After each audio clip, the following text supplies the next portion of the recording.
So, you right? Yep.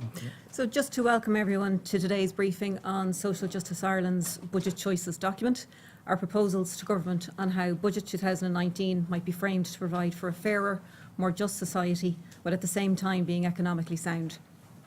Before we begin, I'd just like to draw your attention to the emergency exits, which are to the back there. And you might also note that this briefing is being live streamed on our website. With that, I'd also like to welcome those who are watching online. After the briefing, there'll be an opportunity to ask questions for those in the room, and for those online, if they could do so on Twitter using the hashtag #SocialJusticeChoices. We'll do our best to pick up your questions then. So to begin, my name is Colette Bennett. I'm Research and Policy Analyst with Social Justice Ireland. To my right is Sean Healy, our CEO, and to my left is Eamon Murphy, Economic and Social Analyst. I'm going to hand over now to Sean, who'll set the context for this document. So welcome to everybody. Thanks for being here. And I suppose the first thing I want to say is that it's important to recognise that budgets are about choices. They're not something that happens without a context, but they're also not something that happens without deliberative choices being made. And those choices are basically shaping the future. So in choosing to spend whatever money is available for a particular budget, government is actually deciding to move society one way rather than another. And I think in the budget, the government has a very significant tool to give concrete expression to its vision of what the future should be. Now, over years then, the accumulation of the decisions that government makes and concerning the allocations and so on of the money that's available can produce dramatic and divergent impacts on different parts of society. So I think that's important because we need to recognise that the momentum of successive budgets counts. And the damage done through the economic and budgetary crisis of the last decade is still being felt by Ireland's most vulnerable. Like on one side, the economy is doing very well, employment numbers are up, we'll talk about that later, and things of that nature. But still, we've close to 800,000 people in poverty. A large proportion of those are children. We still have a housing crisis, which has hit large numbers of people, and we have homelessness on a scale we've never experienced as a society before. And on the other side, we don't have the political courage to acknowledge that our total tax take is really low by international comparisons, and that we need to raise those taxes a bit, not hugely, but a bit, to fund the vital social infrastructure. I think one of the things that we as an organisation experience, because we actually have been producing budget choices for a number of decades at this stage, I almost say more than we want to remember, if you like. But in fact, we've been doing it for quite a while. And one of the things that that we have realised is that the political process, and very often the commentary, doesn't ever think that the time is right to address the kind of huge gaps and failures. And so I remember when we were during the Celtic Tiger, and we were talking about how you could use these resources far better than they were being used at the time, and we were told, stop making those kinds of proposals because you'll kill the goose that laid the golden egg. Well, the goose got properly cooked, but that was another day's work. So then we had no resources, so we were told, well, we don't have the resources, and we have to fix the economy first, and everything else will follow, which is another piece of nonsense. And then it went on further. So when we come back in and we now have resources again, we're told you can't spend that money because you'll overheat the economy. So the time is never right, according to that kind of analysis. Well, we're making a very strong statement today. The time is right. The time is now. Now is the time for the resources and the capacity that we have to be used to build a fairer future for everybody. One of the things that we're going to argue is that Ireland needs to, over a few years, raise its total tax take. Now note, not income tax, total tax take by about €3 billion. over a period of time. That will still keep us as a low tax economy, but it'll give us that bit of elbow room to make a difference. We're also in today's document, and you'll find it on page 3, we set out our guiding vision and a framework for policy. And you see it on page 3 of budget choices there. We have a table. And what we have there are kind of 5 areas of policy that we believe should be the 5 kind of targets of the budget. The budget should be focused on delivering a vibrant economy, decent services and infrastructure, just taxation, good governance, and sustainability. And what we do is we spell that out in detail. However, the one thing that we are very strong about is that all 5 must be worked on simultaneously. This is not an issue about getting the economy right and everything else will follow. That approach is nonsense. So what's required is that we recognize that, for example, issues that we might need to address in our infrastructure, like social housing or the housing supply, impacts not just on people who are depending on services, it also impacts on the economy. So we need to get both of those right. Likewise, we need just taxation, because if we don't have just taxation, we'll have some people paying unfair amounts, others paying too little unfairly. And then not alone that, if we don't have just taxation, we won't have enough resource to sort of produce the vibrant economy and the decent services and infrastructure. And around it all, we also need good governance and we need sustainability. And this is the kind of thing that we don't need to kind of argue too much about. I think at this stage, sustainability is accepted by everybody. Economic sustainability, social sustainability, and environmental sustainability, all aspects of that. And the budget should go in that direction. I want to say 3 other things. First of all, our proposals are economically sound and socially fair. And I want to make that quite strongly. Secondly, we have focused in what we're doing on the Sustainable Development Goals, the SDGs generated by the UN in 2015 as the targets for every country in the world to be reached by 2030. And what you find as you go through is every page where we make a proposal, and at the top we identify the 1, 2, 3, 4, whatever number of SDGs, Sustainable Development Goals, that our proposals on that page are meant to address. And this is basically making a point to government. We want the government to do the same thing. So every proposal it is making, it should be identifying which of the 17 Sustainable Development Goals are actually being prioritized. The final thing I want to say is on page 3, that we need an adequate tax take target for Ireland. There is a problem with our current approach, which is tied to the GDP numbers, and those GDP numbers are problematic, as everybody knows. And we've had all sorts of stuff around leprechaun economics and all sorts of other stuff. So what we would be saying, look, we step away from it. We change the way to measure it, and we count it rather as the tax take per capita. And what we're proposing is set out there in table 1 on page 3. And the bottom line is that we think that we need to take somewhere between 2.5 and 3 billion more in total tax take. However, as you'll see from our tax proposals, this does not mean that we're going to increase income tax. It means that we're going to have a more just tax system, broadening the base and having various sectors contribute a fair share to that.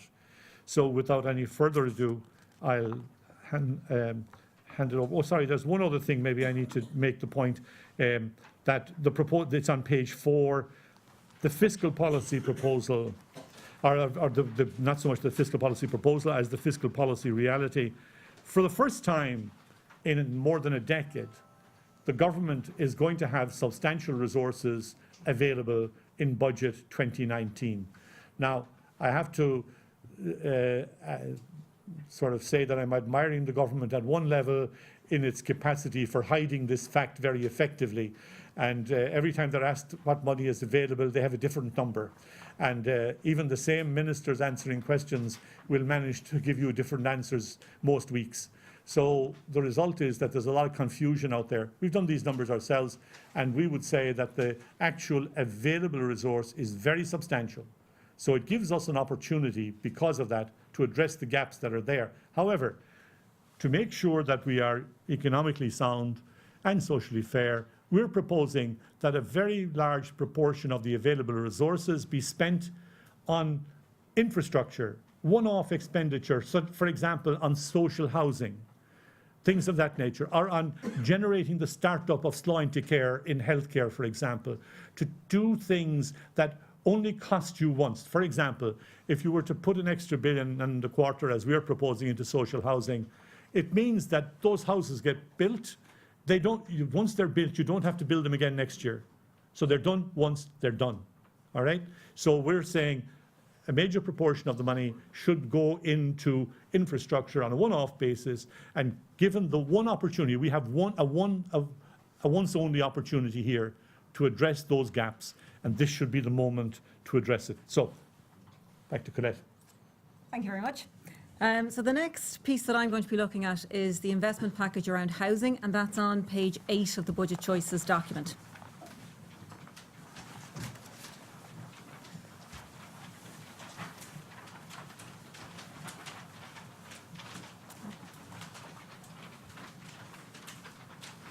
I think it's probably not news to anybody in the room that, notwithstanding the fact that we are seeing recent growth in the economy, we still have a worsening housing crisis.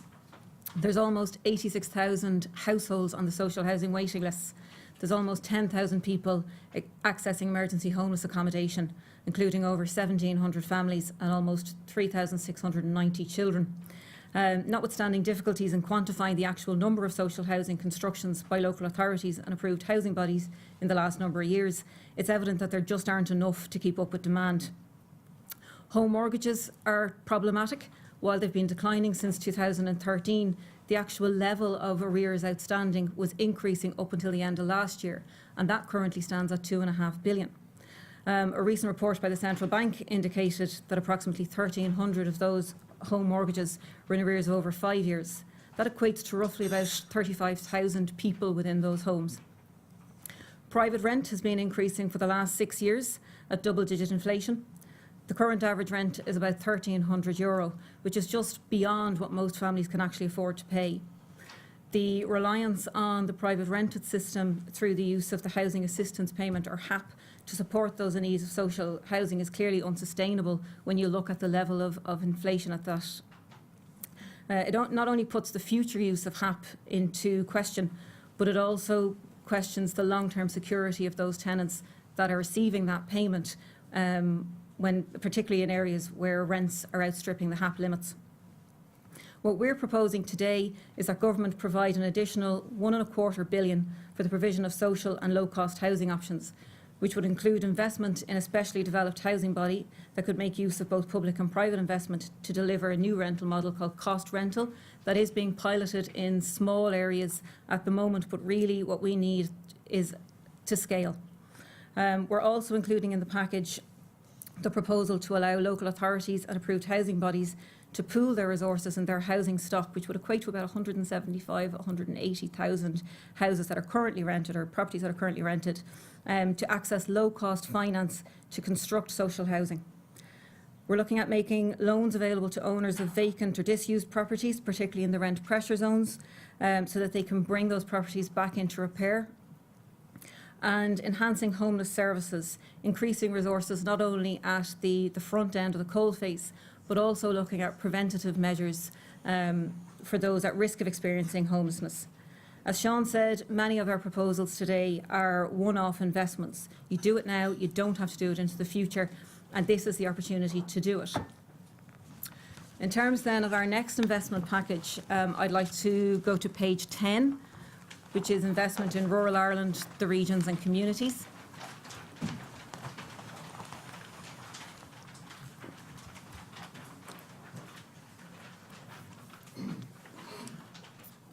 With over 3 million people living outside the 5 main cities in Ireland, we welcomed the creation of the Department for Rural and Community Development, and we're very much looking forward to working with that department in support of building sustainable and rural communities. The first area where we're making proposals today is in the context of employment. Now, Eamon will look at our employment proposals in greater detail later on this morning, but specifically in relation to rural development, our latest quarterly employment monitor indicated that the further away from Dublin you are, the less likely you are to be in employment. We believe that employment activation in rural communities should have a dedicated budget line, that regional and national employment strategies are better aligned, and that a rural entrepreneurship programme should be developed at a cost of 100 million to support indigenous enterprises, many of whom were absolutely decimated during the crash. The second area, and these aren't in any order of priority, would be in the area of rural transport. We were disappointed to note the focus in the National Development Plan on transport in urban areas, when those living in rural areas, particularly older people and those more vulnerable groups, are most in need of a functioning public transport system. To this end, we're proposing an additional 50 million to the Rural Transport Programme to expand the range of transport options for rural communities. Another aspect of combating social isolation among those in rural areas will be ensuring broadband access. This is borne out in the census data, where only 61% of rural households have broadband access compared to 76% in urban areas. That not only impacts on social connectivity, but also employment capability, and particularly in the context of remote working. What we're looking for is a proposal of 300 million to make available to reach the target set in the digital agenda for Europe. In terms of providing for communities then, we believe that the local and community development committees, or the LCDCs, should be supported to work with communities to develop projects for funding and propose an additional 1 million for this work.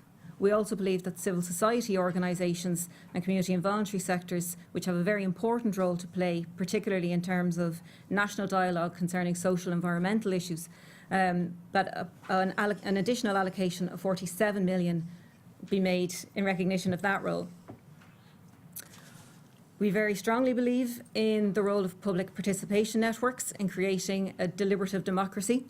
They bring community organisations together to promote skills development and peer-to-peer supports. And in furtherance of this work, we'd propose a 2 million investment package for a capacity building programme within PPNs. And finally then, in this section, we come to legal supports and access to justice. So there have been some increases in funding for the Legal Aid Board in recent years, particularly around the provision of legal supports under the Awalya scheme for those in mortgage arrears, and also for the removal of the fee for victims of domestic abuse. They're all absolutely to be welcomed, but they're also quite ring-fenced. There is a new demand on legal services, and in that regard, we're proposing an additional allocation of 5 million to the Legal Aid Board for civil legal aid. I'd now like to bring you to page 11 on healthcare and disability services.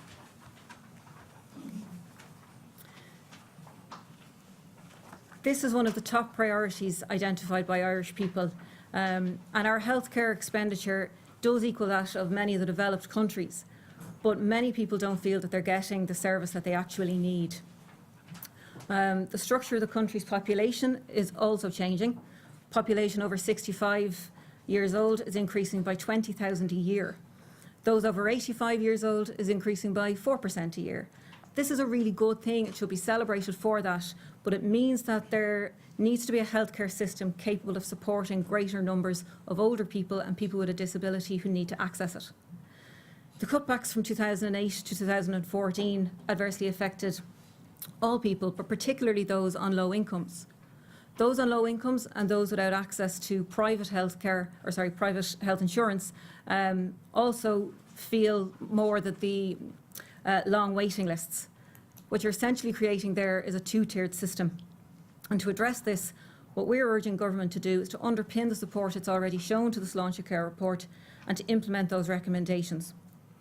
Given what's already been said by Sean in relation to the opportunities we have in this budget, we're proposing a once-off allocation of 500 million in terms of infrastructure and upfront costs. Now, the Sláinte Care report made provision for 3 billion in the first 6 years, so this is a step in that direction. In terms of then individual recommendations or proposals, we're looking for 50 million in budget 2019 to establish a statutory scheme to provide home care services for older people, people with a disability, people with mental health needs and other vulnerable groups. Rolling out 96 primary care networks to support primary care teams with initial investment of 150 million. And that would broadly take the form of supporting general practitioners to lead the development of network services linked to a new GP contract. Nursing services to include practicing nurses, public health nurses and community registered general nurses, and funding for allied health professionals and case managers. Providing 50 million in budget 2019 to fund approximately 7 or 8 community nursing facilities with about 50 beds each in priority locations. Investing 75 million funded by the tax on sugar sweetened drinks to prevent obesity and chronic disease, and providing 65 million to support disability services, respite and PA services, and to improve mental health services through the implementation of the Vision for Change, with a particular focus on suicide prevention and child and adolescent mental health. In support of those 13.5% of the population that are living with a disability, we again propose the cost of disability payment at €20 a week, which would cost in the region of 142 million in budget 2019. That's an interim measure towards an adequate income for those with a disability. And finally, within this section, with the recent ratification of the UN Convention on the Rights of Persons with Disabilities, we propose an allocation of 30 million to establish a working group and an oversight committee to ensure the implementation and the integration of the Convention is prioritised.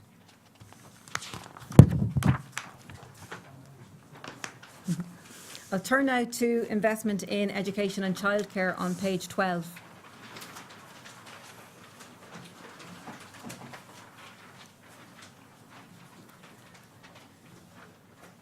We're very firm believers in the transformative effect of education at all levels throughout the life cycle, and our investment proposals in this area highlight that, and we've taken very much a life cycle approach to it.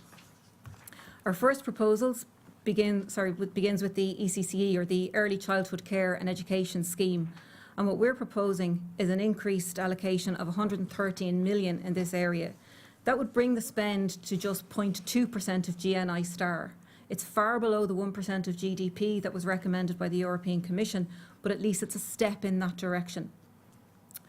The next area we look at is primary schools in disadvantaged areas, where literacy and numeracy scores, while certainly improving, continue to underperform the national level, particularly in what's called DESH Band 1 schools, which are those schools in the most disadvantaged areas. We're proposing that government would increase funding in budget 2019 by 25 million to include the expansion of the student support pilot, which supports both teachers and students in areas such as wellbeing and increased teacher training. Moving on then to early school leaving and those in employment, not in employment, education or training, where we rank 20th out of the EU 28. We propose an allocation of 10 million to increase capitation grants at both primary and secondary level. That would increase by 10%, and more investment in the training and skills development, particularly among young people, through an increase in the employer contribution to the National Training Fund of just 0.1%, which would generate 58 million. For those in further and higher education, we're calling on government to allocate 150 million for the implementation of the funding provisions of the Castles report, and a further 107 million to extend the maintenance grant to part-time students at both under and postgraduate levels, to increase the grant for full-time students by €1,000 and to extend the fee grant to part-time students. In terms then of community education, we propose an increase in funding for the expansion of non-formal community-based education programmes of 20 million in budget 2019. And we then propose an investment of 30 million each to lifelong learning programmes and adult literacy programmes. On the issue of childcare, according to the European Commission's latest country-specific recommendations, Ireland's childcare is among the most expensive in Europe relative to wages. And I think anybody with small children would agree heartily with that. In 2015, it was the highest for lone parents and the second highest in the EU for couples. That has a clear impact on participation in the labour market, particularly among low-income families and certainly among women. In addition to the proposed increase to the allocation of ECCE mentioned earlier, we're also proposing that government formulate a children's package to invest 2 million to support the regulation of childminders, increase paternity leave by 2 weeks at a cost of 11 million, and increase the community childcare subvention scheme, so the affordable childcare scheme for under threes by €1 an hour, which would cost 34 million. And then finally from me, we move on to sustainability on page 14.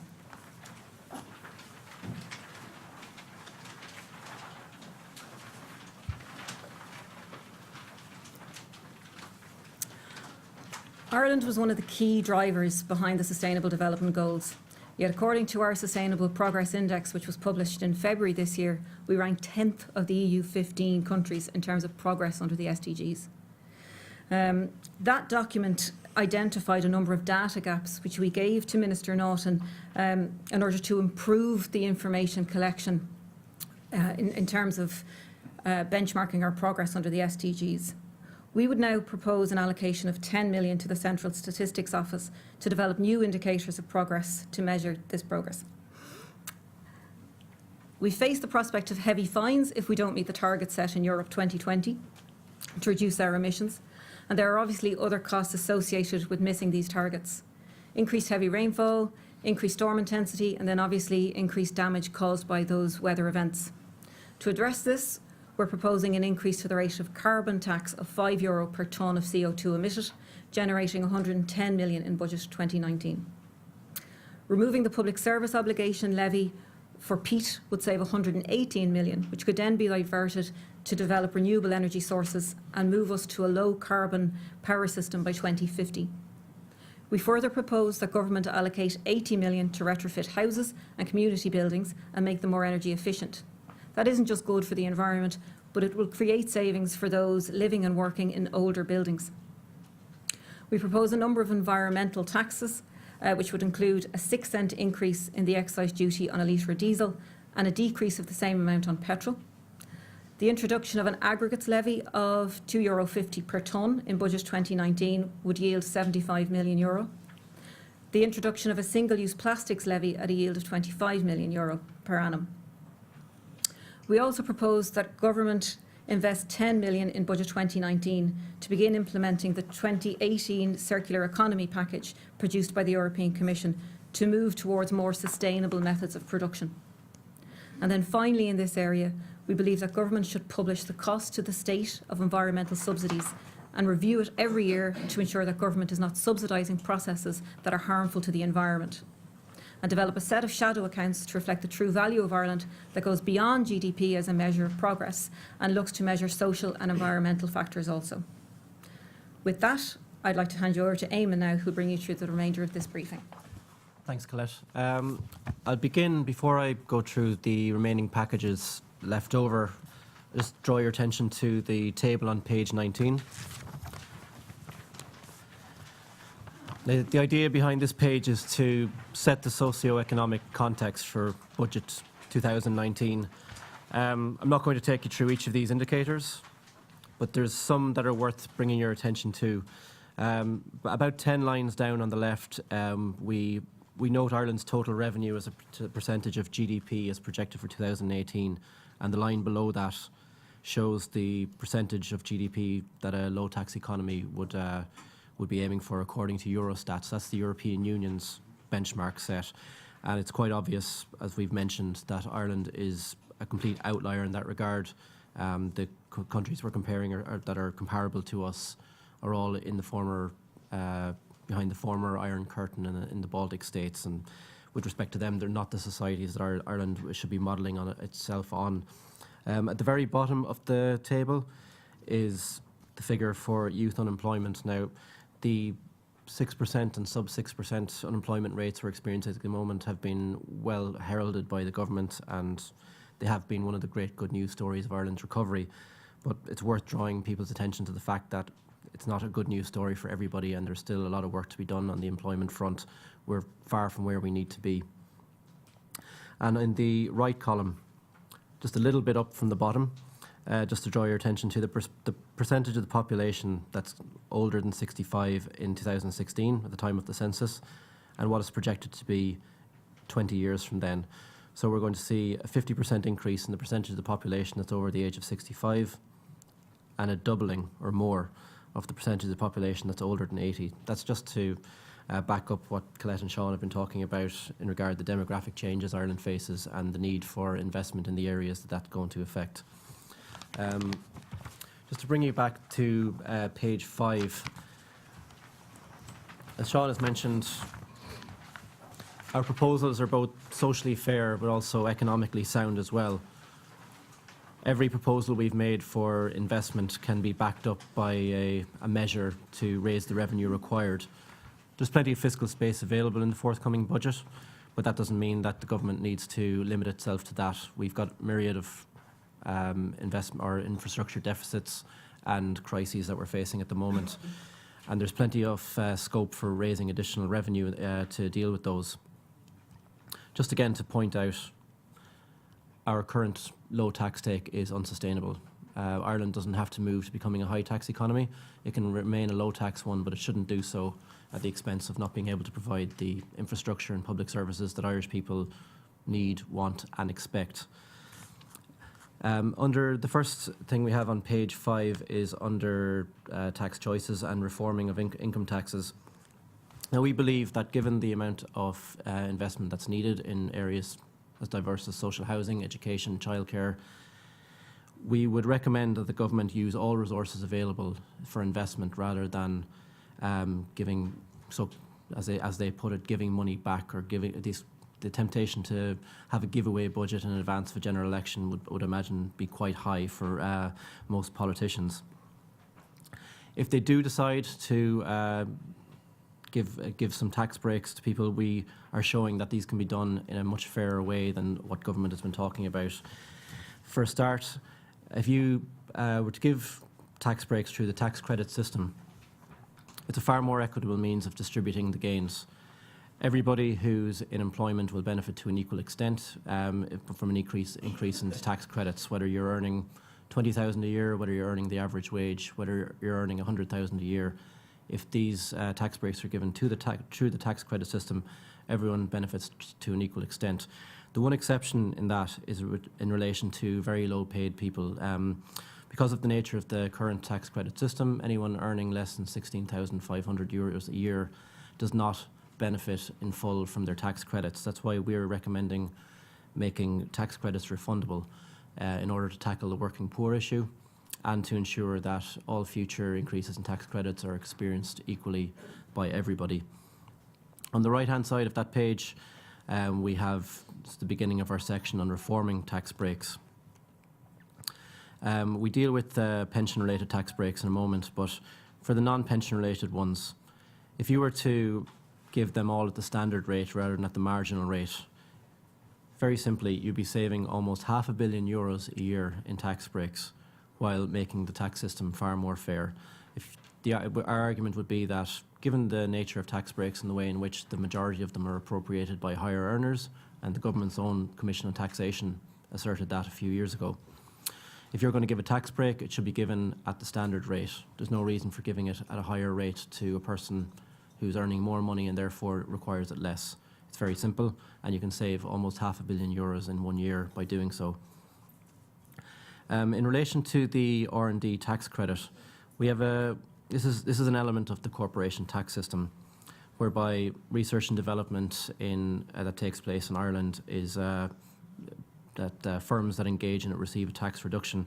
For some reason, it's deemed necessary to refund unused tax credits to these companies while not doing so for low-paid employees. By reforming that element of the system, you could save €168 million in budget 2019, while again making the taxation system fairer. And still in regard to corporation tax, Social Justice Ireland has been advocating for years for a minimum effective corporation tax rate. Personally, I can't understand the resistance to it. It's only going to affect firms that are consistently paying below 6%, which is the interim rate that we've recommended to the government. It's been well documented that certain large multinationals pay effective rates in Ireland of 2-3%, and sometimes even less than that. The government's estimation for the effective tax rate for firms in this country is a little bit lower than 12%, but I won't go into the details. Let's just say we disagree with the way that's calculated. That if you were to apply a 6% effective rate, minimum effective rate, to the corporation tax system in Ireland, you could raise at least an extra €1 billion in each year, and we think that's a conservative estimate. But we're all about fiscal prudence, isn't that right, Sean? On page 6, as most people know, an additional reduced rate of VAT was brought in a few years ago for what's effectively the tourism sector, sometimes referred to as the restaurant and hospitality sector. While that was aimed at generating employment in that area and helping out what was a struggling industry at the time, I think that the argument that the accommodation sector in Ireland's major cities certainly is in need of a tax break that's costing the country about €500 million a year.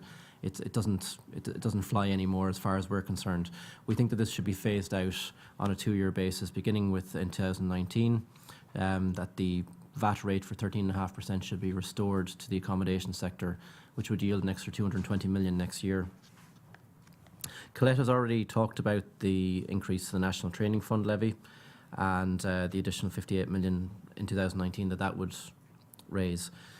In relation to the reform of land, capital and environmental taxes, at a time when we're experiencing shortages in the private housing sector, severe shortages in social housing, and rent increases that are 3-4 times the rate of inflation, if not more, a situation where developers and investors are able to hold on to and hoard underdeveloped land and empty dwellings is just not acceptable. And we believe that a tax on empty houses and a tax on underdeveloped land, which would go to should eventually end up in the coffers of local authorities, should be brought in 2019. We have a proposal here that it should raise 75 million in the next year. Although if government decides to be more ambitious in relation to that, then we certainly wouldn't complain. Last year, the stamp duty on non-residential property was increased from 2% to 6%, and what we found is that it didn't affect the sector one little bit. So there's no reason why that shouldn't be increased by another 2% to 8% this year. The current rate of 6% is still generous relative to other countries and relative to past rates in Ireland. So we believe that non-residential properties in excess of 500,000 euros should have an additional stamp duty applied to it. That would yield 150 million next year. In relation to residential property, in order to slow down the current rates of unsustainable growth in the property market, we believe that the stamp duty on residential property transfers, the amount in excess of €1 million should increase to 5%. Now, this would raise a comparatively small amount, but the taxation is not just about raising money, it's also about incentivising certain behaviour and about creating certain sustainable circumstances, which is what we're aiming to do here. And Colette's already addressed the issue of equalising the excise duty on diesel and petrol. Just to mention that we would be proposing a refund as well to assist in the various transition measures for the diesel users most impacted. That would mainly be the haulage industry. A quick summary of some of our other tax proposals are at the bottom of the page. We're proposing an increase to the in-shop and online betting tax to 3%, which would raise 150 million next year. We're proposing an increase from 30 to 35% in the minimum effective tax rate for people earning more than 400,000 euros per annum. We believe that the non-principal private residence charge on second homes should be restored at a rate of 500 euros per annum, which would raise more than 125 million. We believe that the windfall gain tax on rezoned land, which was abolished 3 years ago, should be brought back in. This was intended to raise money for if, just for example, somebody holding land which was rezoned for development purposes to residential ended up with a sale generating, we'll say, 5 to 10 times what the land was originally worth, that only a certain proportion of that windfall should be kept by the individual, given that the decision was made by a local authority for the benefit of society, and that some of that windfall should also accrue to the state. And we believe that the government should support the adoption of a financial transaction tax and get with the programme, I suppose, at a European level. Most of the large states, with the exception of the UK, which of course are going another way completely, are supporting the move for a financial transaction tax, and Ireland should row in with them as well. On page 7, now don't worry, I imagine when you look at a page like this you're thinking, God, he's not going to talk us through that whole table. I'm not, but the purpose of this page is to show that there are several options available to government as regards reform of the income tax system, and that the effect generally when the government deals with higher rates of tax, messes with the tax bands, the effect is usually that the benefit goes disproportionately to higher earners. We're saying that if you want to give tax breaks through the income tax system, the best way to do so is either by increasing the personal tax credit or by, I suppose, tinkering, we'll say, with the lower rates of USC. And this table here highlights the different outcomes that can be done, or that can come about from doing so. I'll leave that to you to read through in your own time. I'm not going to talk through individual tables. I'm sure you're glad to hear that. On page 13. Back in March, Social Justice Ireland published a report which advocated for a universal state social welfare pension and showed how it could be paid for using in large part money that was already within the pension system. We believe that this move should be made in January 2019. And as I've said, we've shown how this can be paid for in year one with a significant surplus of a couple of $100 million, and that there is scope for an increase in the take, which would allow that to be paid for going forward as well. The government, in its roadmap for pension reform, which was published around the same time as our report, to be fair, it includes some things that are quite positive, including the idea that pension rates should be benchmarked, and I suppose it removes this element of political horse trading that goes on in the advance of budgets, where, you know, will older people get an extra fiver, etc., and people are making political capital from this. That should be removed altogether. It doesn't happen in any other country, and we're pleased that this is happening. That looks like happening in Ireland. But a very negative side of that proposal for the roadmap for reform was this idea that the government sees universal pension coverage as being achieved through the private sector, specifically through an auto-enrolment scheme. We've said time and time again that such schemes are only going to benefit people who are in work, and they're going to do so at a huge cost and a huge subsidy to a system that's already failing in its aims with regard to pension coverage. We would recommend that we will be campaigning against auto-enrolment. We will be engaging in the submissions and consultation process the government is engaging with in the next few months. And the point that we would be making in relation to the auto-enrolment scheme is that it's going to increase the subsidy to the pensions industry by between 700 and 800 million euros a year. This is money that should be directed, if you're going to direct that money towards the pension system and you want to achieve universal coverage, the way to do that is by universalising the state social welfare pension. On the right of that page is our section on overseas development assistance.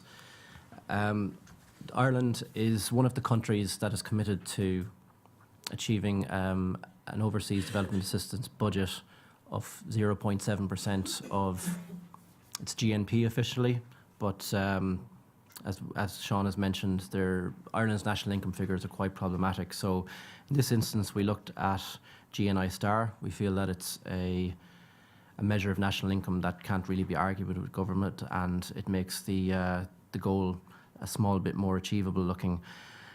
Ireland hit 0.59% of GNP in 2008. That was our peak, and ever since then it's been declining for a while in real terms and always in terms of the percentage of national income. It started to come back up. There's been some very welcome increases in the last few years, and government deserve credit for that. But we're not moving at the pace we need to if we're going to achieve that UN target anytime soon.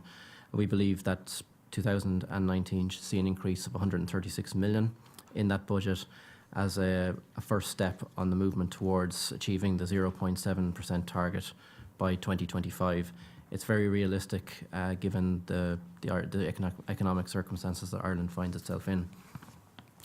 On page 9,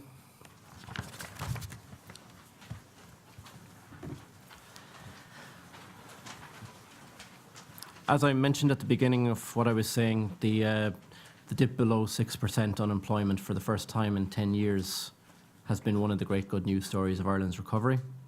Last year saw a net increase of approximately 67,000 jobs. It's important to set that in the context that we find ourselves in, even ignoring the fact that unemployment dipped below 4% in about 2003, 2004.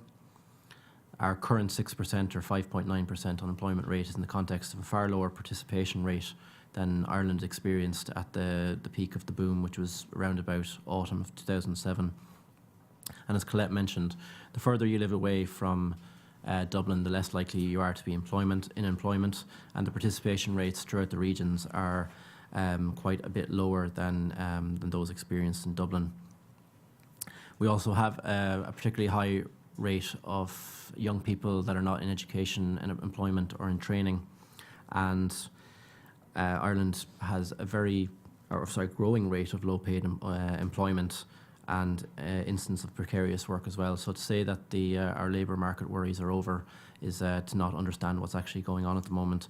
In relation to social welfare, as Sean pointed out at the beginning, we've got almost 800,000 people in Ireland who are living in poverty. Now, about 10 years ago, the government decided that it was going to link minimum social welfare payments to, at the time it was gross average industrial earnings, and set that rate at 30% of that earnings figure. CSO doesn't publish it anymore, but we have an equivalent figure.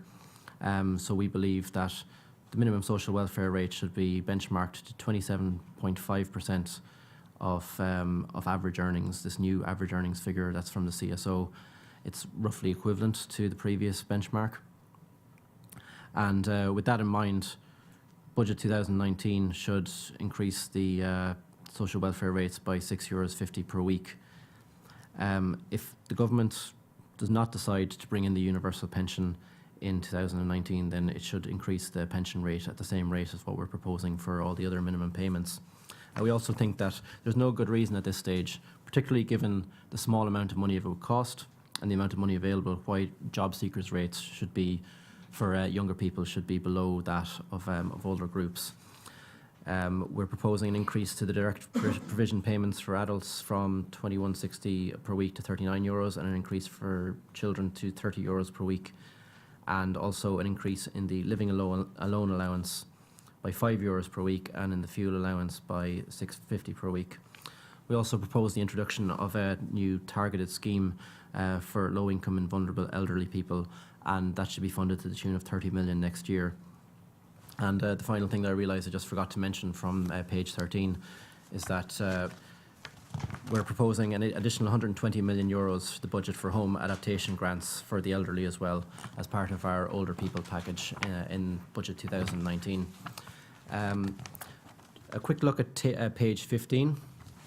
Again, I'm not going to go through all the tables or the charts, but I think it's worth drawing your attention to a couple of things displayed here on this page. Chart 5 will show that while poverty levels have been up and down in the last 12 to 14 years, still at an unacceptably high level for a developed country like Ireland, deprivation levels throughout the boom, they really went through the roof. And while they are on their way down, you're still talking about a very, very high proportion of the population, around about 1 million people experiencing deprivation, or more in fact. So that's important to keep that in mind when looking at the options as regards increases in social welfare, which is obviously the big poverty and deprivation reliever that we have at our disposal. And chart 4, just before that, you can see the job seekers benefit, which is of course linked to the minimum social welfare rate as a proportion of average weekly earnings, and how that's fallen away from that benchmark in the last few years. Last year's increase was quite welcome, and as I said, we believe that that should be increased by another €6.50 per week in budget 2019. On page 16 and 17, again, this is not something that I'm going to go through piece by piece, but just to draw your attention to the fact that this table lays out the cost of each of our individual proposals divided by the package and the category in which they're in, and shows how much, in comparison to our revenue-raising proposals, that how much the Social Justice Ireland expenditure increases will cost. And on page 18, at the top of that page, is a table summarising that. Now, the impact on the government balance of our proposals is a little bit short of 2.4 billion. The top of the table, though, shows where that money is coming from. We're projecting fiscal space of approximately 3.2 billion. There will be carryover from budget 2018 to the extent of around 300 million. Putting aside money for public sector pay increases and other commitments, and an additional allocation of £500 million to the government's rainy day fund, you come up with roughly the same money, taking into account that, and this is probably important for people to understand, ahead of every budget, the government calculates the money available to itself, assuming that it's going to index the income taxation system, which means bringing the tax bands up by a certain measure, possibly connected to inflation or some other measure. They factor that in, and then they never, ever do it, which means that all of a sudden, a week ahead of budget day, hundreds of millions of euros become available for the government to distribute, and everyone thinks they're wonderful for it.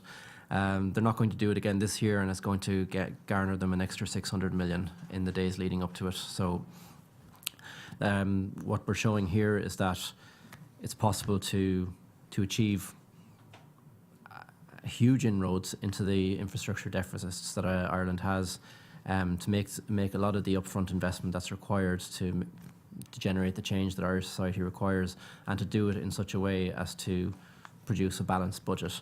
I suppose we're not expecting the government to take this and apply it to the national budget.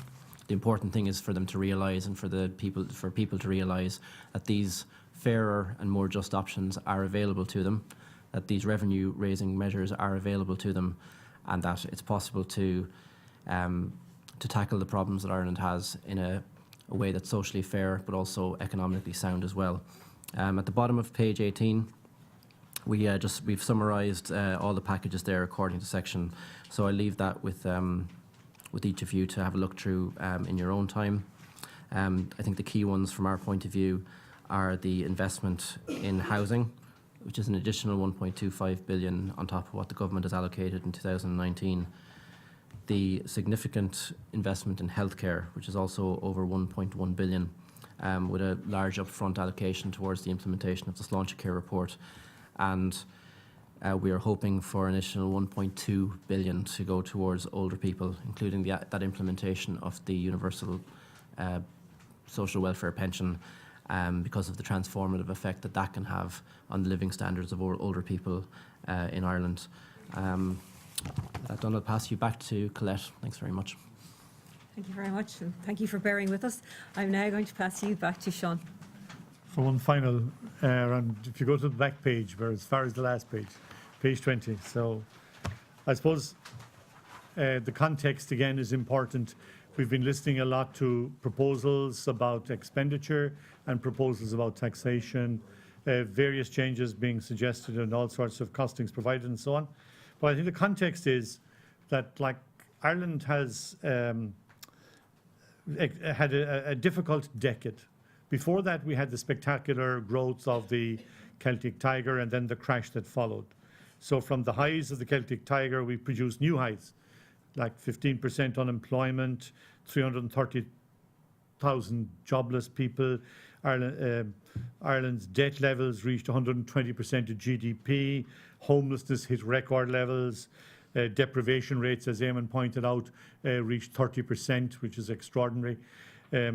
Okay, so while much of the last decade has been very hard for most Irish people, both economically and socially, things have improved significantly on many fronts.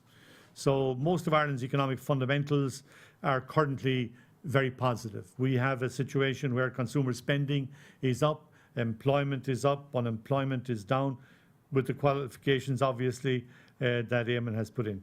Consumer spending, as I said, is up. Indeed, Ireland's economy, regardless of the unbelievable growth rates, you know, forget GDP and that measure and all the joking internationally about leprechaun economics. We still have had, no matter how you measure it, Ireland has had one of the fastest growing economies in Europe for several years. But those statistics only tell a part of the story. Like, Ireland as a society has very serious issues to be addressed.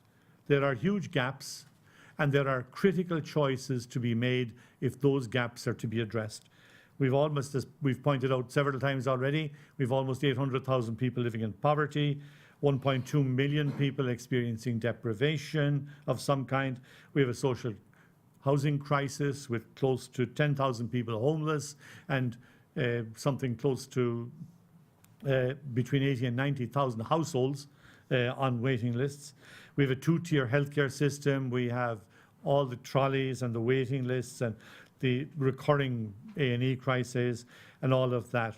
So we have all sorts of other issues about precarious jobs for young people, for women, for migrants. We've had poor quality broadband in rural Ireland.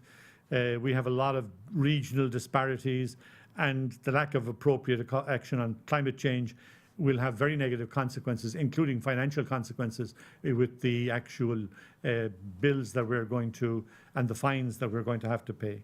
So what we're saying basically is Ireland needs a medium to long-term strategy. We're not going to solve all this in a year. It's going to take the best part of a decade to actually solve all the problems. But we're setting out, and it's on that table on page 3, we've set out a framework. And that framework would be focused on delivering 5 outcomes: a thriving economy, decent infrastructure, just taxation, good governance, and sustainability. We set out policy proposals within all of that across the pages that we've just been through. And our approach is economically sound and socially fair, and it would move Ireland towards delivering a fairer, sustainable future for all. Our major key message to the government is the time is now. We have the resources. They should be used along the lines that we're indicating if we're to ever address the gaps that Ireland has been identifying and enduring for far too long. Thank you.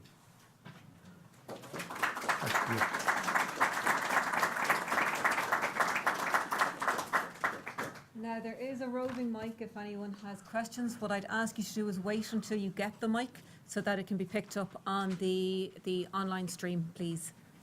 Gentleman there. Hello. Francie Gilmartin, County Leitrim PPN. I welcome this document, and as usual there's a lot of hard work gone into it. But I do see some things in it that doesn't suit Leitrim. And one of them we wrote back to Social Justice Ireland on last year was that you might get away with rising the catering tax to 13% in Dublin. But we get hard enough to get the people to Leitrim. If we rise it to 13%, we won't have them. And we did write back last year to that submission. I'd like to welcome the money for the PPNs, because at the minute, 80,000 a year, they can't do the work that the department expects them to do for it. Another thing about County Leitrim or the west of Ireland is we don't have public transport. We do have to use diesel cars, so that wasn't taken into consideration when the tax was going on diesel. The other thing that I'm involved in is the Drugs and Alcohol Task Force, and I don't see anywhere in the document where there's money going to that. Apart from that, it's good. Thank you. Thank you very much.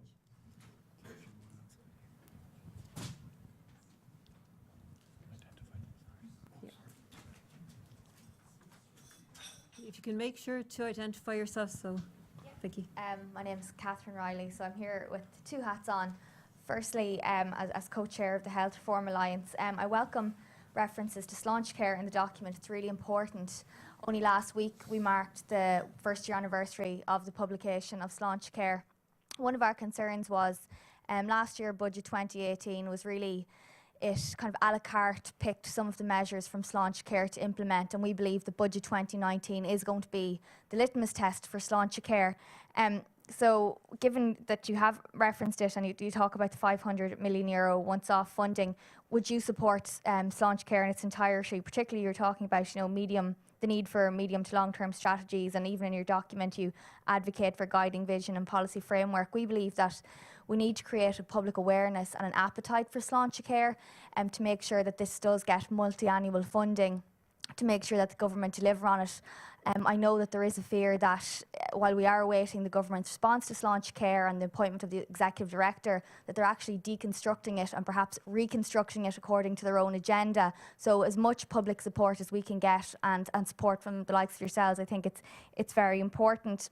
And then just in terms of wearing my Irish Heart Foundation hat, looking at one of your measures in terms of obesity and funding it through revenue from the sugar sweetened drinks tax. This is something that we've been looking at and we've been very strongly advocating for, but the biggest barrier that we're coming up against from the Department of Finance is their unwillingness to ring fence or hypothecate funding, despite the fact that they have precedents for doing that.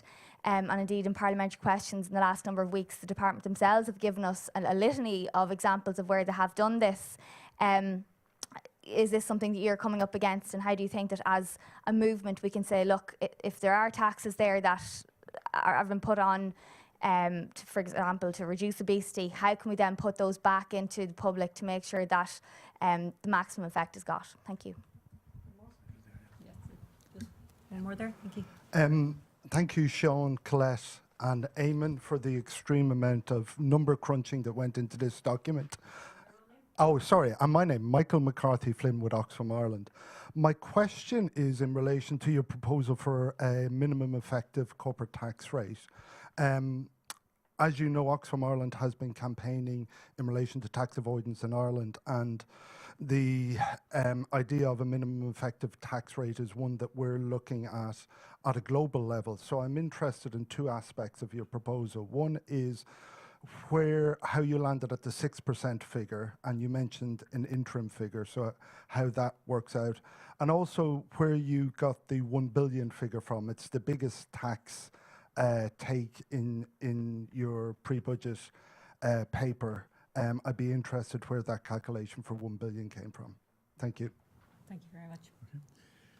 Okay, I think we're going to do a few of these. Yeah. If we can just hold off and we'll answer Okay. some of these first and we'll come back to you. Thank you. To take them in some kind of order, Francie, we don't share your concern about Leitrim 9% to 13.5%. We think Leitrim is well able to deal with this issue.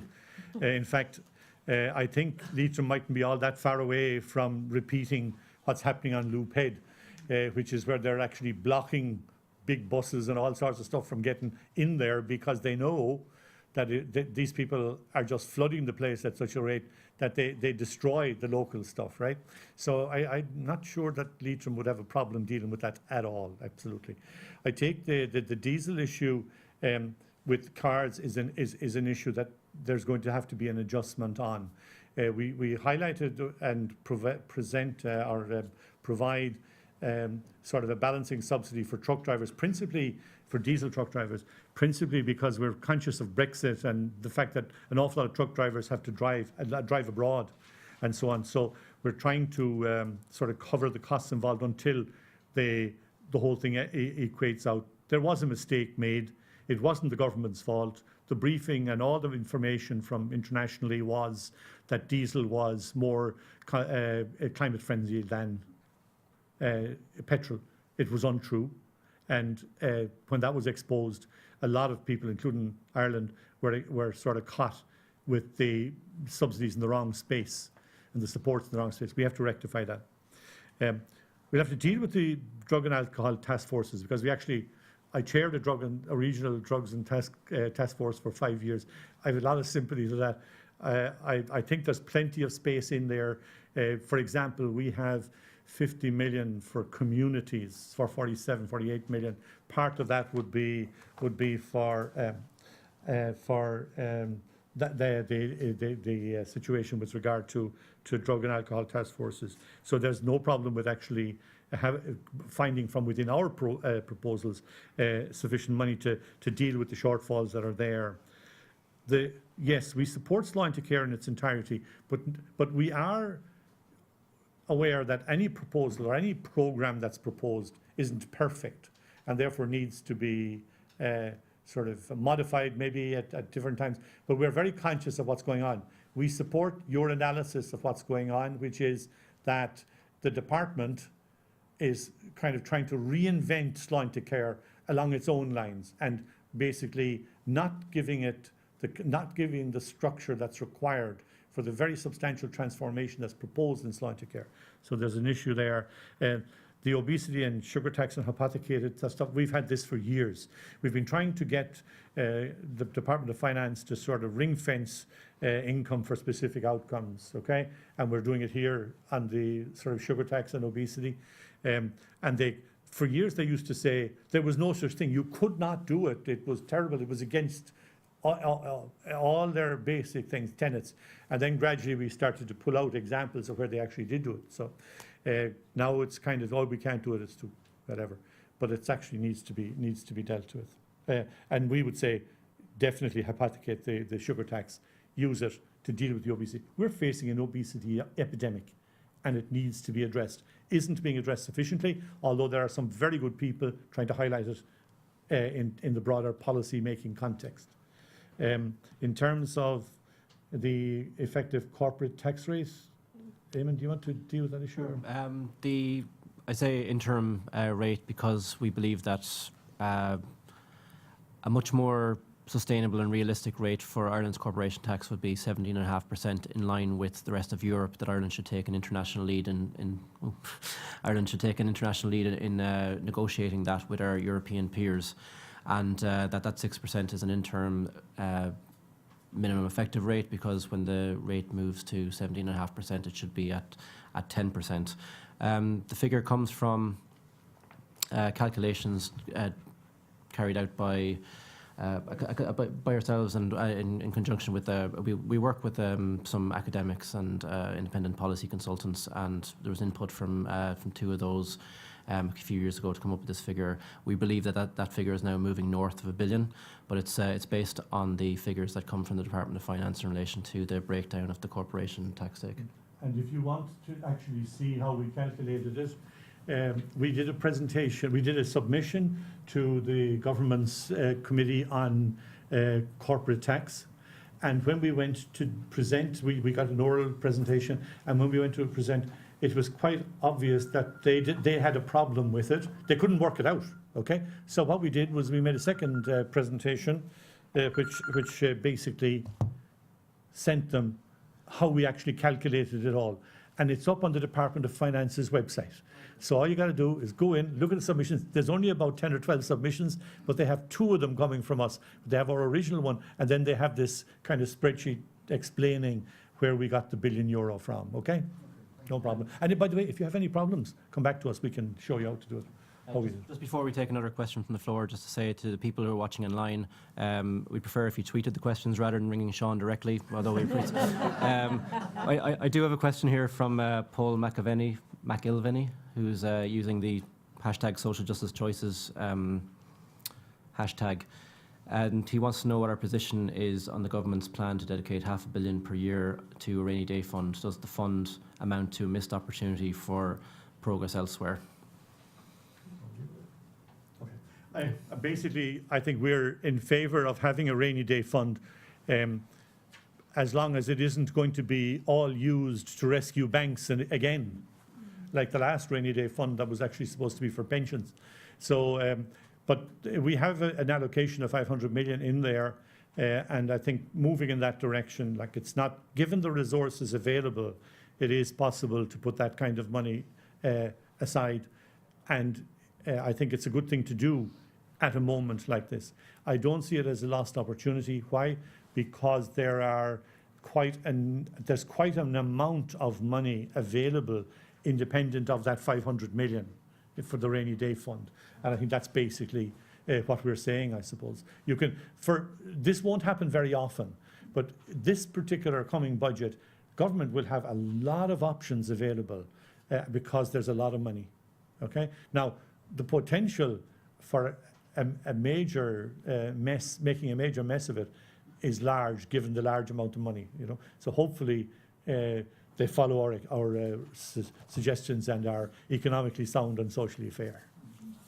Thank you very much. Are there other questions on the floor? This gentleman here. Right, thank you. Tony Brennan. I'm wearing a couple of hats here, and I'd like to say congratulations to Social Justice Ireland, who keep up their good work, which is really essential. I'm also a representative on Fingal Public Participation Network and a local community development committee.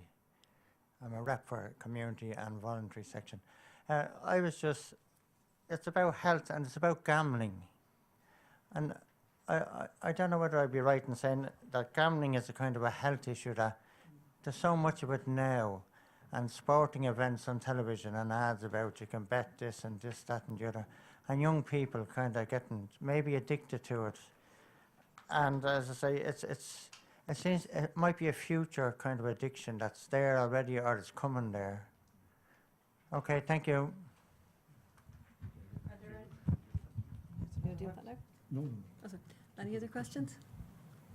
Yes, Gareth. Hi everyone, my name is Gareth Reverend and I'm representing Alone.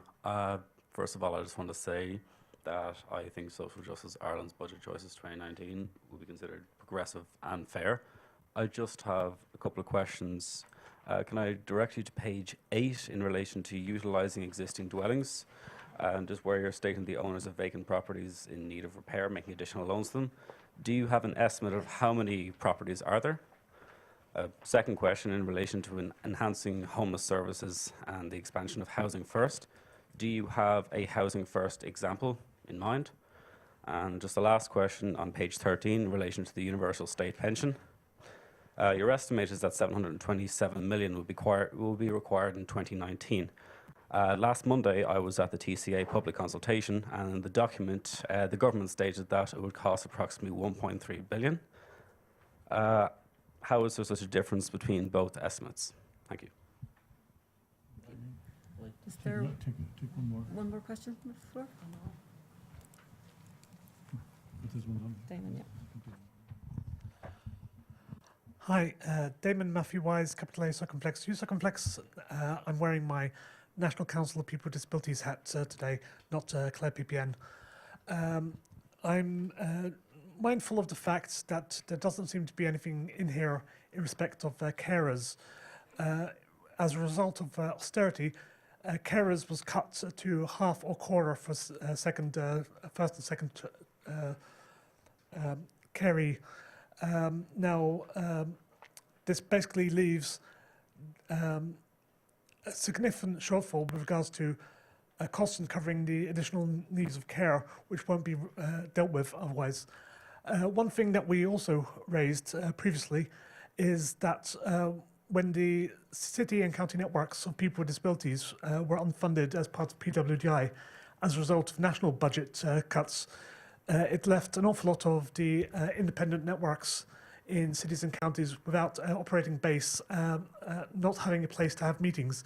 What we proposed is to make a community house available in every city and county area, and eventually in every municipal district, so that people with disabilities in groups and committees, which will have to exist under the UN Convention, there have to be consultation and cooperation and participation in decision making at all levels of government, state and public funded bodies. So this is part of measures as part of UN ratification, that we need to have places to physically meet, and having a group home which has respite care facilities upstairs and meeting facilities downstairs in an area with transport, nationally in Cloughjordan and in every city and county around the country, and then every municipal district, is a must.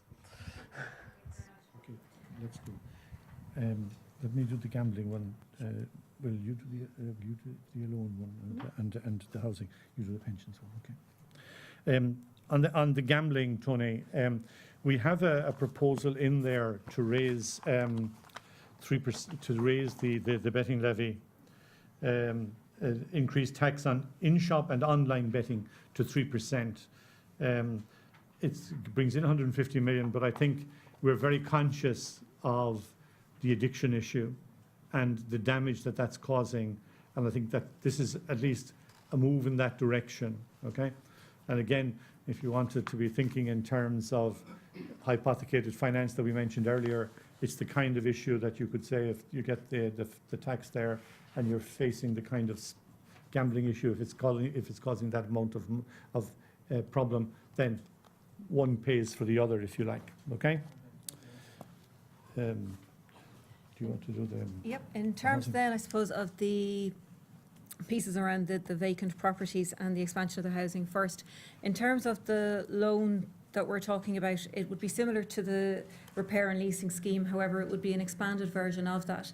While we don't have exact figures on it, because figures in this area are hard to come by, we would be looking at, reviewing what's currently there. So of 820 applications that were received last year, only 31 of them turned into leases. That's certainly something that needs to be reviewed and looked at. In terms of expansion of the housing first and a particular example, again, it's in relation to preventative measures. It's trying to support those who are at greatest risk of becoming homeless and preventing that insofar as possible. So we would be absolutely broadly supportive of the Housing First initiatives.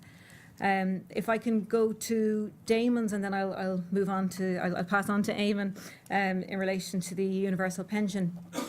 In terms of supports for carers, in our disability support packages, we look at 30 million allocation for disability services, a cost of disability payment as an interim measure, and the 30 million allocation for, I suppose, the implementation of the convention. So within that, there is plenty of scope in terms of supports for carers. In relation to the networks and the community buildings, there's community funding allocations in the rural Ireland regions and community section, which would certainly deal with that. And also, again, in looking at the implementation of the convention, it would come under that piece of work as well. Gareth, in relation to the department's estimation for what universal social welfare pension would cost, we're saying approximately 727 million in 2019. The government is projecting 1.3 billion. Aside from the fact that if you want to kill a policy proposal like that, what you do is project the highest possible cost of it and then put it out there in the public and say it's unsustainable. I'd imagine, I haven't seen the calculation, but I'd imagine that they neglect to include two things that we did. One was a clawback in relation to pre-1995 public servants, and to ensure that they're not benefiting unduly from this if they already have a high pension from the state. And the other is in relation to we've tiered the benefit going to people.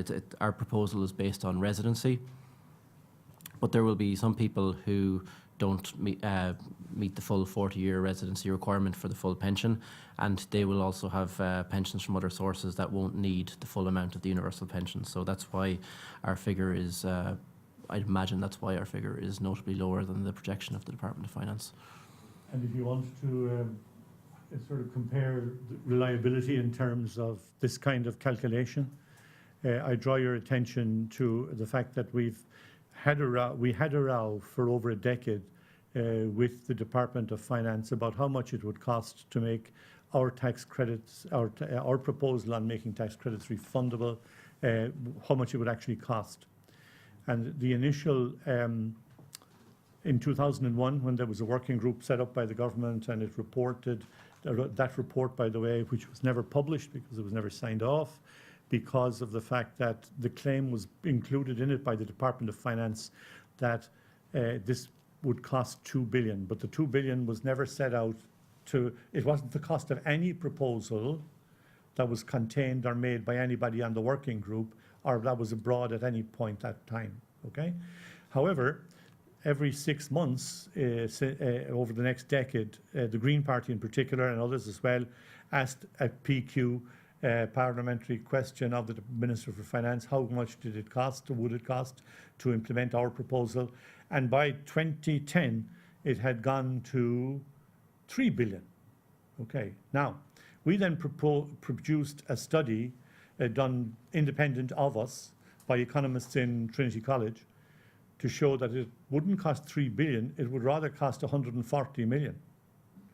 So this caused a certain amount of stir, and the Oireachtas Committee and the Oireachtas Committee got stuck into it and brought us in, and then asked us would we be mind if they brought in the Revenue Commissioners and Department of Finance. We said we'd be delighted. So we went in and sat and watched them and listened to them. And the first thing they did when they came in was they said they had recalculated the numbers, and they told the committee, think about this now. They told them, well, they recalculated the numbers, and now they had concluded that it wasn't costing 3 billion, it was costing 700 million. So it was a good news, bad news story, because we had like, the thing had fallen from 3 billion to 700 million, but still we were saying it was 140, right? So it was still 5 times what we were saying. So the committee asked, would they be prepared to talk to us? So we put the two teams doing the calculations together, and we sat down with them, and within an hour we had got them to come down from 700 million to 350 because of things like Eamon has shown there. They didn't actually look at the details of the proposal. For example, they were allocating it to people over 65, and we weren't, because people had a pension but they were over 65, they didn't need a refundable tax credit. So we weren't doing it in that context. Okay, so it came down to 350 million. They could not shift our number from 140. And then the government fell out at the end. That was during the crash, and we got a new government, and the thing went off the agenda, if you like. But the point being, if you want to kill off a proposal, it appears to be an accepted approach that what you do is you produce a mad number that scares the daylights out of politicians. So that's why I think maybe you need people like us kind of saying, hold on. You know, when you do these calculations, the numbers are actually very different. So that's where we're at. Are there any other questions? Bernadette.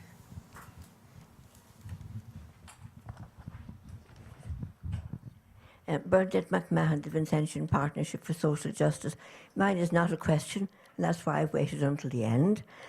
First of all, I'd like just to congratulate Social Justice Ireland again for a very impressive document and a very impressive presentation, which is most encouraging. I think what I have to take away from today was the urgency and the emphasis on the time is now. And I think Sean's emphasis on that. Now, Social Justice Ireland, their work is at a macro level. The Vincentian Partnership for Justice, we work at a micro level, because our work is, trying to establish facts and figures on the cost of a minimum essential standard of living. And in the last year, we have been working with many of that 800,000 people who are struggling. They're living in poverty, and the majority of those are children. And that work, because that's our privilege, brings us in contact with the sheer struggle and the suffering of many households. So when I heard the word now, I know it's now for many levels, but it's also, and I know Sean would identify with that, it's now for those people, for whom now is passing and childhood is passing. So I really would like to welcome so much about this, and we're looking forward to studying the document. But I suppose also we'd welcome the emphasis on the investment in infrastructure, because we know the cost of housing makes a minimum standard of living very difficult for many households, and the emphasis on healthcare, because we would know that many adults on a low income neglect their own healthcare because they just don't have the resources to go on the children, and also education and in many other areas. And then just finally, I welcome to the point that Sean made. He constantly made the connection between the work that Social Justice Ireland is doing and also the sustainability goals. And I just thought sometimes they get lost in the national debate. So I just thought how important it is for each of us in our own way to keep them alive. So once again, I just want to congratulate Social Justice Ireland. No questions, but I need to study a lot. Thank you. Thank you very much. Yep. And so that's the end of today's briefing. Thank you so much for coming and for sticking with us. I hope you found it interesting and informative. Just to say that this live cast will be available in full on our website later today and on YouTube as well. And the actual document is available for download on our website as well. So thank you, and thank you to everybody online. Okay. Good stuff. Well done. I think it went well. TV3 are doing a live piece. He went out to do a live piece. And he wants to come back and do it. David. Our colleagues in the Equality Directory